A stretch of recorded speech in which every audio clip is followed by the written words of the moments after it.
In the world of anime and shonen in particular, the protagonist seeks strength above all else to bring a change in the world around them.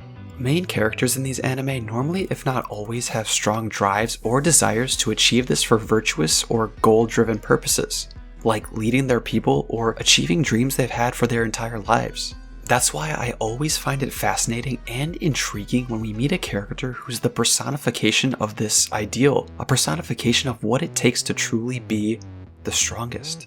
And in Jujutsu Kaisen, Satoru Gojo serves as the goalpost of Itadori when it comes to this metric. He can essentially achieve or influence whoever he wants with this strength, as there's virtually nobody that could stand in his way. But the question we really have to ask ourselves is whether or not influence is purely a byproduct of strength alone. In confusing anime analysis fashion, I would argue yes, but also no. Within the first season and movie Jujutsu Kaisen 0, we learned that the world of Jujutsu Kaisen is more vast and complex than we may originally believe, where matters and affairs are not solved by strength alone. However, Gojo sets himself apart from other characters in the series due to his unshakable confidence in himself, his abilities, and even his comrades to an extent. Under normal circumstances, I would think that this arrogance and confidence is a detriment to his character, but the story doesn't treat it like this at all. Rather, I believe his strength is just another complex facet of his personality, being almost like a double-edged sword, if you will. Paired with his enigmatic motives in the Jujutsu Kaisen world, along with his quirky nature and complex ideals, he quickly became one of my favorite characters in the story. So, why don't we jump into the most powerful sorcerer himself and analyze his background, motives throughout the story, his key relationships, powers, and most importantly, his goal of redefining the status quo of the sorcerer world, all while trying to dissect what it truly means to be the strongest. Let's get lost in the unlimited void that is Satoru Gojo. Pun completely intended. What's up, anime fanbase? Welcome back to Anime Analysis, a channel dedicated to discussing and analyzing all things anime has to offer. Moving away from Demon Slayer and Hunter x Hunter content at the moment, just for a bit, we're taking a look at Satoru Gojo, the sexy-eyed, gravity-bending teacher from the Jujutsu Kaisen universe. Since the show's conception, I've always been a huge fan of the series and can't wait to talk about some of its amazing characters. I thought it would only be appropriate to talk about some of my thoughts regarding the strongest sorcerer in the entire series and his unique role regarding the world around him. So without any further ado, let's dive into it. Satoru Gojo, a child of legend if you will, shook the entirety of the sorcerer world as his birth marked a major power shift, one so influential that multiple assassins would come after him due to bounties put on his head. Being the pride of the Gojo clan, he was the first person to have been born with the 6 eyes and limitless curse technique in 400 years. Granted with these abilities and being a natural prodigy, he was given the title of Special Grade Sorcerer, of which there are only 4 confirmed people to have this title at the time of recording this video. While attending Jujutsu High, Satoru would meet his soon-to-be best friend, Suguru Geto, and they would quickly become a strong team despite clashing with each other at times. It is clear that Gojo was a much more serious person than he was when we meet him at the beginning of the story, having less control of his powers and being unable to hold the limitless curse technique infinitely as he currently can. During his second year, Gojo and Geto receive a mission from the principal of Jujutsu High, Masamichi Yaga, who tasks them with escorting the Star Plasma Vessel to Master Tengen, the figure responsible for virtually keeping the Jujutsu world safe with incredibly strong barriers. Meeting up with the Star Plasma Vessel, Riko Amanai, Gojo fights his way through multiple groups, all while using the limitless curse technique for days on end.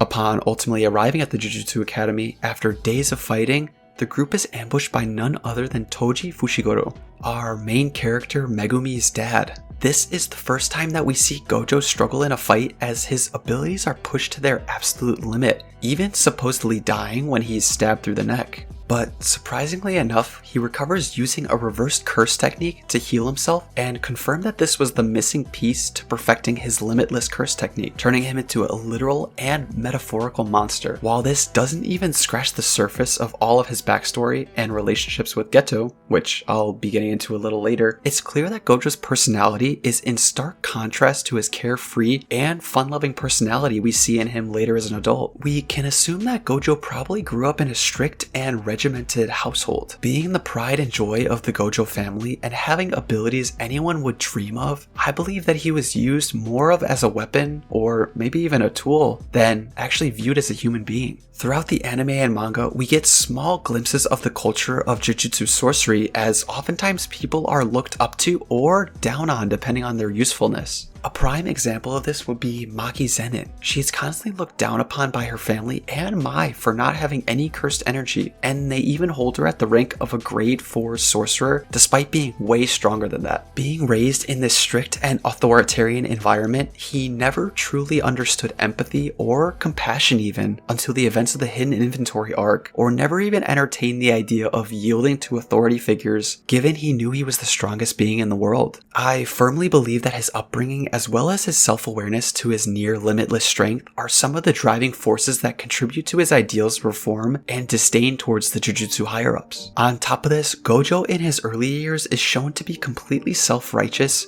arrogant, and full of himself, who looks down on the weak and comments on how it's purely a chore looking after them. And while this notion absolutely changes within him, I don't think that Gojo's outlook on people is due to him hating weak people per se. My standing theory is that since he was put on a pedestal all his life and having eyes that could quite literally see everything, Gojo created a unique god complex where he grew to lack any understanding of the people around him, frankly because he felt he didn't need to. Metaphorically speaking, he couldn't distinguish snow from its individual snowflakes. But this massive disconnect changes as he spends more time with Riko Amanai and gets to truly experience human life for the first time. Spending time with a seemingly weak and frail human who he wouldn't have batted an eye for, Gojo acknowledges that she, along with every other human, has the ability to cultivate their own desires, wishes, and thoughts, as she had no qualms about fusing with Master Tengen. This is a monumental shift for this character as he begins to see people for who they are, but do those 6 eyes truly see everything now? Well, Gojo's conversation with Geto, once learning of his betrayal, helps us answer that question. The conversation between Gojo and Geto is something that I find to be truly fascinating and an interaction that I believe illuminates Gojo's view on the world even further. One of the best lines by Geto is when he states, "Are you Satoru Gojo because you're the strongest? Or are you the strongest because you're Satoru Gojo?" This conversation clearly shakes Gojo to his core, as afterwards he asks Principal Yaga to validate his strength. As a byproduct of this, Gojo comes to understand that reform and true change cannot happen with just him. It cannot happen from the top down, but rather needs to be from the bottom up through cultivating strong relationships with dependable allies. It is evident that Geto plays a monumental role in Gojo's life and truly understands him better than anyone else, which is clearly why this affects him so personally. Speaking of which, it's even stated by Geto himself that Gojo is best in his element when he's alone, and those words could not ring more true. It goes to show how hard of a leap tutoring young allies really is to Gojo, and how far he has come from his cold, aloof, and disconnected childhood. And speaking of disconnected, his powers, although never directly correlating with his personality, ironically put a wall of infinity between him and everything else, communicating that he lives an entirely separate life and lacks any real connection with those around him. So with all that being said, how does this truly tie into Gojo's ultimate goal of redefining the Jujutsu world? Well, I believe that Gojo's reliance on others is in fact that major step. Ultimately, through his upbringing and his childhood, he still sees himself as a tool of power to be used as needed, nothing more and nothing less. And given that's all he really knows, he believes that he can influence others with strength alone, which is one of his major complex character flaws. In reality, true human connection is found by letting others into your world and being a part of theirs. This is a concept we've emphasized that's completely foreign to him. One of his many beautiful character flaws is taking on too much burden and not relying on the allies he wishes to foster, which was ultimately his downfall in the Shibuya incident arc. But his reliance on his comrades is also a huge stepping stone for Gojo and is a mindset that I believe will only grow as the series progresses. So all in all, there's no denying that Gojo is still a selfish, arrogant, prideful,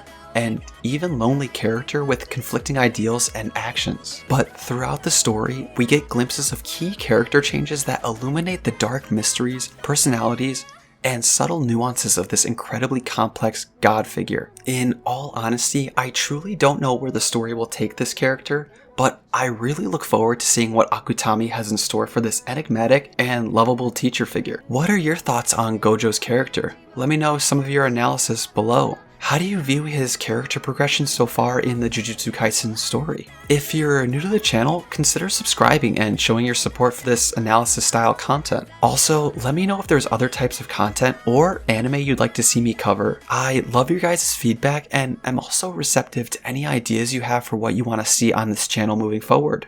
Thank you all so much for watching. I'll see you guys in the next one. As always, it's been Dill from Anime Analysis, and until next time, stay curious, anime fam. Peace.